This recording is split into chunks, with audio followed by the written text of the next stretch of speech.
Hi hello. ఈరోజు morning నేను tiffin ఇలా సింపుల్గా చేసుకున్నాను. ఉప్మా చేశాను. కొంచెం రవ్వ వేపేసుకొని కొంచెం ఆయిల్, నేను కొంచెం నెయ్యి కూడా వేసుకున్నాను.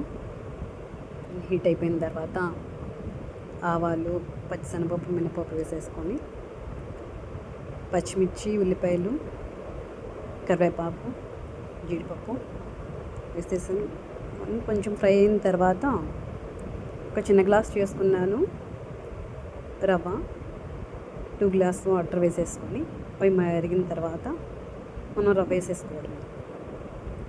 సో అదంతా బాయిల్ అయిన తర్వాత దగ్గర పడిపోతుంది. అది దగ్గర అయ్యేలా మనం కొంచెం ఫ్లేమ్ సిమ్లో పెట్టి బాయిల్ చేసేసుకుంటే ఉప్మా రెడీ అయిపోయింది. మీరేం ప్రిపేర్ చేసుకున్నారు, ఏం తిన్నారు?